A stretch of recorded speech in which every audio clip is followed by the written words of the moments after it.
you can take. Now, most guys, you know, like me, Tyson, I would figure you, we like to keep our stuff as close to original and traditional as we can. But you can go out and buy a brass ramrod and cut it to fit. They also make fiberglass ones. I have a fiberglass one for my 54, and it's pretty good. So, you know, and one thing you want to do is when you're in the field or whatever, you want to make sure you take care of your ramrod because it could be one of them life or death situations. You know, you don't want to get up there. Some of the stuff you're going to need, and I carry these in my hunting pouch just in case, is you're going to need a ball puller. That's what that looks like right there. No. I probably should do a close-up of it. Of course, your patch jug for swabbing. And this here little retriever, this is if, I don't know if I can see those. It's got those little swirly deals on there. What would you call it? A worm? It's a worm. A worm? Yeah. And it's a patch worm. In case sometimes when you jam them cleaning patches down in there, if you ain't got them lubricated enough, you go to pull them out and they'll just jam up in there. And that's what you use to get that out. But you got to have those around if you're going to have traditional. Of course, the ball puller is self-explanatory. Give it the old cap, don't go off. Hit another cap through it, still won't go off. Pull your nipple, throw some more powder in there, throw a cap in it, still don't go off. It's time to pull your ball. Yeah, time to pull it out. And I've had to do it a couple times. Yeah. What else are we going to need? A nipple wrench. Right. Always got to have a nipple wrench. Coon fat. It's good to have. And you want to make sure that you have a nipple wrench for a rifle, because you can buy a nipple wrench for a revolver. But the one you want, actually, if you're carrying a revolver, then you want both wrenches in there. But if you got just a rifle, you want to make dang sure that you've got the nipple wrench for the rifle. You can also buy a nipple pick, which is very, very important, because after you shoot the first shot, sometimes that inner stuff on that cap lodges in there. Yep. So, but I use one of these. This is just a torch tip cleaner, and it's a lot easier to keep track of than that little bitty old nipple pick. But you can buy a nipple pick. I mean, you take it. Here, we can pull this one out, probably.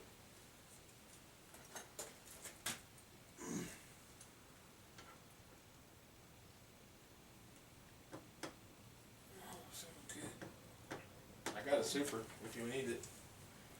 Now we're getting into my custom tools. Anyway, pull your nipple out and just take this little dude right here like Tyson was talking about. Just run it through it. That's all it takes. Just give it a little, you'll run it through the hole, blah, blah, blah, and blah. And then just blow it out and you'll be fine.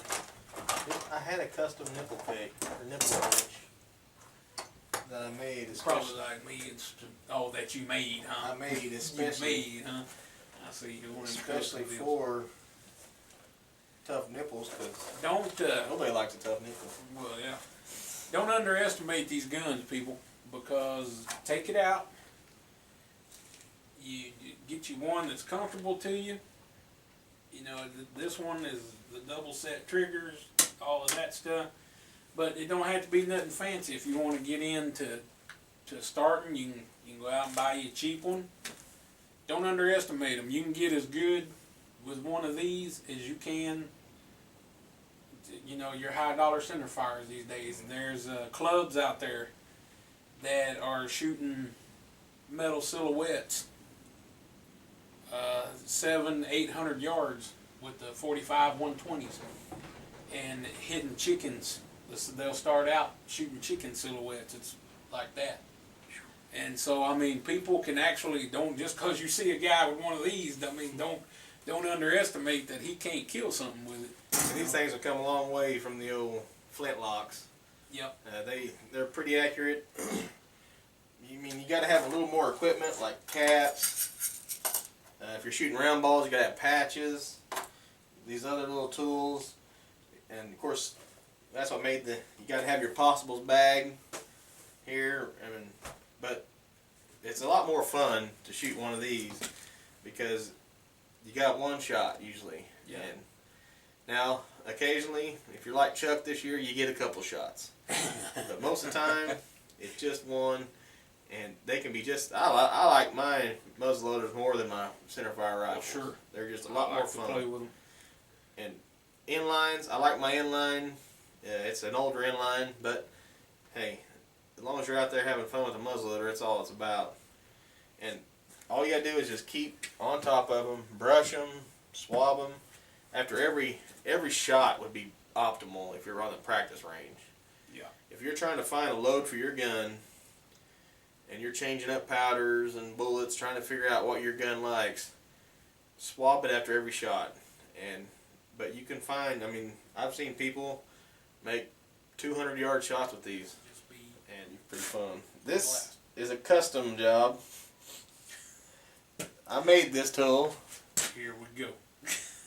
And this is for, I bought a Hawkins, and it has sit on all I did was take a piece of metal rod and cut out a nipple-shaped hole in it. Now taking orders. Yeah.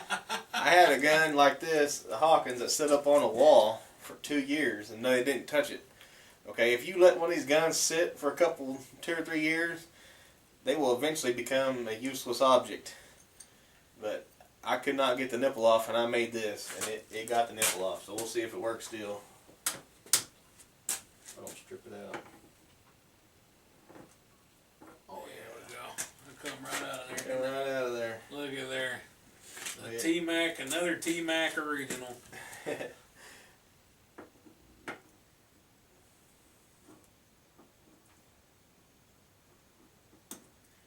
If y'all notice, if I ain't got something, 90% of the time I just make it. Yeah.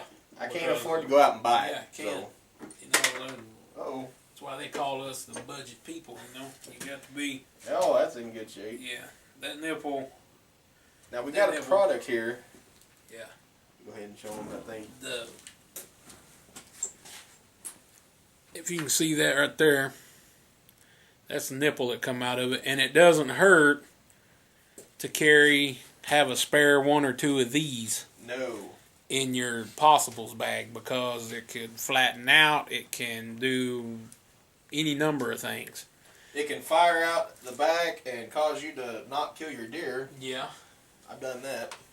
But anyway, you take that little pick like Tyson had, you just run it through the hole and you'll see it. You can hold it up to the light and see where it's, you can see through it. Give it a little like that. A little bit of that. You're good to go. I've got some stuff here called... this is good stuff here. You got it? I don't even know where you had it. I think you had it in that drawer. Yeah. This is some I gotta CVA get one of stuff. these. Where did you get this at? I got that for Christmas, so... I'm going to have to get me one of those. That's pretty nice. well, I've seen it and I was like, man, that'd make a good Christmas present. And of course he got it because whatever he asks for, he gets. I'm spoiled. Anyway, it's CVA, anti-seize stuff, and all it is just a little grease. And when you clean your gun or you clean your nipple out or whatever, Can't see it.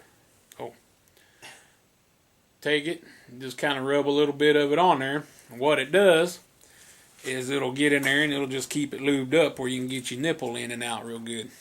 Yeah. Such Anyway, sensual talk when you got the black powder. When you got the black powder, you got the ramrod and all of that stuff. Nipple. But anyway, you put that on there, and this is I mean, I got this, but you can do the same thing with boar butter. The boar that stuff right there. You can do the same thing with it, and you just put it